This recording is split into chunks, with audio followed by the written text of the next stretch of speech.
Саламатсыңарбы, кадырман окуучу досторум. Кайрадан видео сабагыбызды улантабыз. Биз алгач темага сүңгүп кирерден алдын мурунку сабакта үйгө берилген тапшырманы текшерип алууну туура көрдүк. Үйгө тапшырмада көп чекиттер калтырылган болчу. Мына ошол көп чекиттердин ордуна этиштик баяндоочу сөздөрдү коюп келүү болгон. Ал эми грамматикадык темадан этиштик баяндоош жөнүндө сөз кылганбыз. Кайрадан этиштик баяндоош жөнүндө эсиңерге салгым келип турат. Этиштик баяндоош деген сүйлөмдүн акырындагы баяндооч сөз этиш сөздөн турса, анда ал этиштик баяндоош деп аталат. Ал тутумуна карай жөнөкөй баяндооч жана тутумдаш баяндооч болуп келиши мүмкүн. Мисалы, баарыбыз колубузга дептерибизди алабыз дагы үй тапшырманы текшере баштайбыз. 259 көнүгүү. Бөбөктөр үчүн жаңы жомоктор теле берүүдөн тартууланып турат. Эмне кылып турат? Тартууланып турат. Этиштик баяндооч тутумуна карай эки сөздөн тургандыктан тутумдаш баяндооч. Ибн Сина шакирттерин дарыгерлик өнөргө үйрөткөн. Ибн Сина эмне кылган? Үйрөткөн. Этиштик баяндооч. Ал эми тутумуна карай жөнөкөй баяндооч. Альп тоолору Италияны муздак шамалдан тосуп турат. Эмне кылып турат? Тосуп турат. Этиштик баяндооч тутумуна карай тутумдаш баяндооч. Адамдар темирди эритүүнүн ыкмасын билип алышкан. Адамдар эмне кылышкан? Билип алышкан. Этиштик баяндооч тутумдаш баяндооч. Календар бүгүнкү күндү, айды жана жуманы көрсөтөт. Календар эмне кылат? Көрсөтөт. Этиштик баяндооч тутумуна карай жөнөкөй баяндооч. Себеби бир эле сөздөн туруп жатат. Кыргызстандын аймагы 7 облуска бөлүнгөн. Эмне кылган? Бөлүнгөн.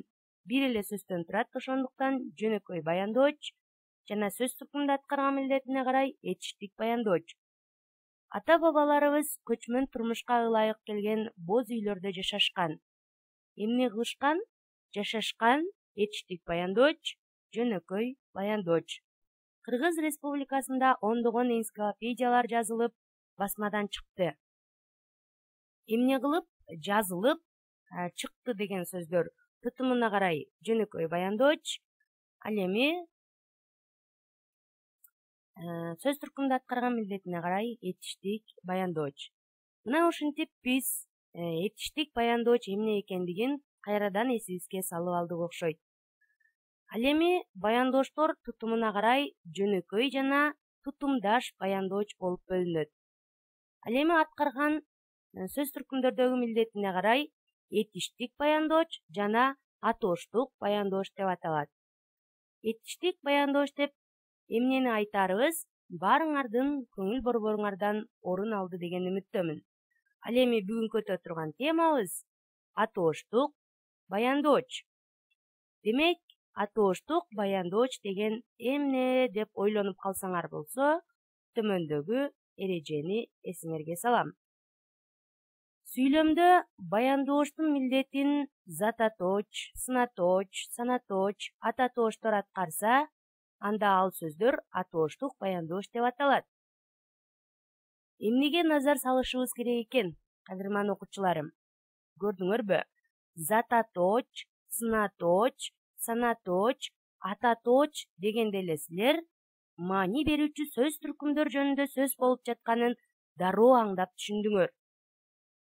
Демек, сүйлөмдүн акырындагы сөз же болбосо сүйлөмдүн баяндоочу зататооч, сынатооч, санатооч, ататооч болуп келсе, анда бул атооштук баяндооч деп аталат экен. Мисалы, кула жоргону минип теңселип келе жаткан Түлкүбек. Түлкүбек деген сөз атоош жөндөмөсүндө туруп, ким деген суроого жооп берип, адамдын аты энчилүү зататооч болуп турат. Бул жерде сүйлөмдүн баяндоочу зататооч болуп келгендиктен, бул атооштук баяндооч болуп калды. Кийинки сүйлөм. Кемпир чалдын ортосундагы жалгыз эрмеги ошол.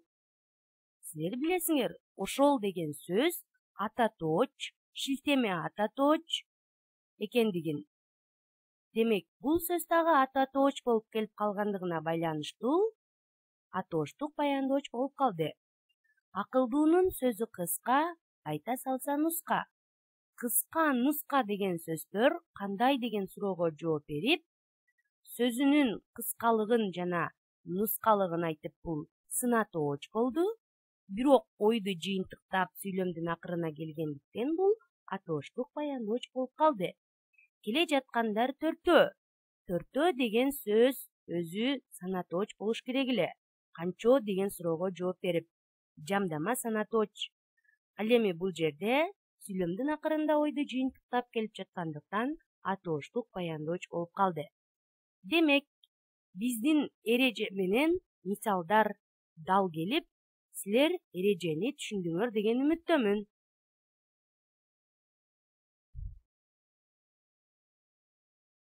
Кыргыз тилинде атооштук баяндооч орус тилинен айырмаланып, биринчи жана экинчи жак мүчөлөрүн кабыл алат. Ушул учурдан пайдаланып, биринчи жана экинчи жакты эсиңерге салгым келип турат. Биринчи жакта мен, жекелик түрү, көптүк түрү биз. Экинчи жакта жекелик түрү сен, көптүк түрү силер. Сылык түрү сиз, көптүк түрү сиздер. Эми мисалга көңүл бурабыз. Мен чет тилдер факультетинин студентимин. Аяккы контексттеги студентимин деген сөздөн улам эле биз мен деген сөз жок болсо деле биринчи жакта айтылгандыгын дароо аңдап түшүнүп алсак болот. Сен экинчи класстын окуучусусуң. Экинчи жакта айтылып жатат. Биздин жерибиз өтө кооз. Менин бөгүм жетиде. Токтогул деген акын ошол.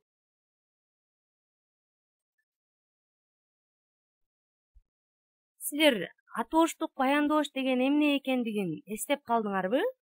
Эгер эстеп калган болсоңор, жогорудагы сүйлөмдөрдү иштеп көрөлү. Көп чекиттин ордун тиешелүү сөз түркүмдөрдү койгула атооштук баяндоочту түзгүлө дейт. Булар укмуштуудай бактылуу дегенден кийин көп чекит бар деп элестеткиле. Же болбосо калтырылган жер мына ушул акыркы баяндооч сөзгө төмөндөгү кашанын ичиндеги кызыл жазуу менен жазылган сөз түркүмүндөгү сөздөрдү койгонго аракет жасайбыз. Мисалы үлгүнү карайбыз. Өмүрдүн кубанычы, сызыкча, зататооч. Биз ушул баяндооч сөздү зататооч сөз түркүмүндөгү сөздү коюшубуз керек. Мисалы карагыла. Өмүрдүн кубанычы эмгек. Эмне? Эмгек бул зататооч сөз. Демек, силер дагы окуучулар сынатооч деген жерге сынатооч, санатооч деген жерге санатооч, ататооч деген жерге ататооч сөз түркүмүндөгү сөздөрдү коесуңар. Эгер ушул сөз түркүмүндөгү сөздөрдү койсоңор, анда биздин баяндооч атооштук баяндооч болуп калат. Кеттик. Дептерибизди ачып, чогуу бул көнүгүүнү иштейбиз.